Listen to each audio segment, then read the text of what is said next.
बर्बरिक बर्बरिक और कृष्ण कृष्णा की कथा एक प्रसिद्ध हिंदू मान्यताओं में से एक है।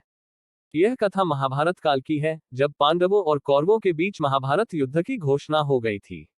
बर्बरिक को प्रमुख अर्जुन का पोता माना जाता है और उन्हें बारबरी का राजा श्रेनिक के पुत्र कहा जाता है। बर्बरिक को उनकी माता ने एक खास शक्ति प्रदान की थी, जिसके नाम था त्रिभुज। इस शक्ति के द्वारा बर्बरिक किसी भी युद्ध में भाग ले सकते थे और उन्हें अंत तक विजय प्राप्त होती थी। महाभारत युद्ध के पहले बर्बरिक ने अपने पिता के पास जाकर युद्ध में भाग लेने का इच्छुकता जताया। उन्हें यह सुनते ही कृष्ण ने उनसे एक परीक्षा लेने का निर्णय किया। कृष्ण ने बर्बरिक को एक छोटे से परिक्रमा स्थल पर ले जाकर उन्हें 3 तीर दिए।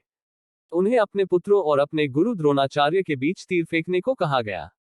बर्बरिक ने अपनी शक्ति का प्रदर्शन करने के लिए अपने तीर फेंकने का इच्छुकता जताया, लेकिन कृष्ण ने उनसे पूछा कि अगर युद्ध में 3 तीर फेंकने के बाद कौन विजयी होगा, तो बर्बरिक ने कहा कि जो पुरुष उन तीरों को सबसे पहले ले जाएगा, उसी को विजय मिलेगी।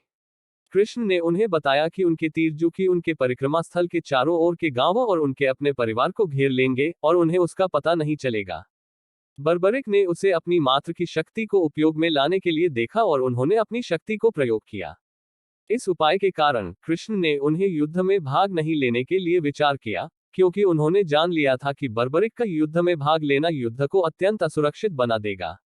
बर्बरिक को उसकी विवेकपूर्णता के लिए उन्होंने श्री कृष्ण द्वारा दिए गए विवेक का प्रदर्शन किया। खाटू श्याम जी एक प्रसिद्ध हिंदू धार्मिक स्थल है, जो राजस्थान के सिकरी जिले में स्थित है।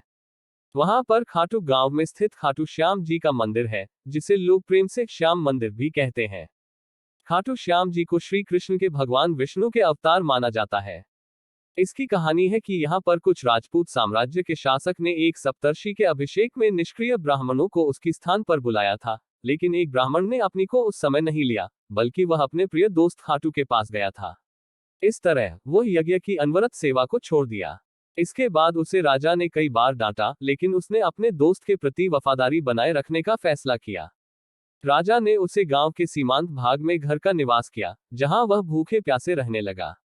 एक दिन श्री कृष्ण उसके सामने प्रकट हुए और उसे बताया कि वह उस ब्राह्मण हृदय में जो नीति के प्रति विश्वास और दोस्ती की भावना रखता है, वह उसे अपने विशेष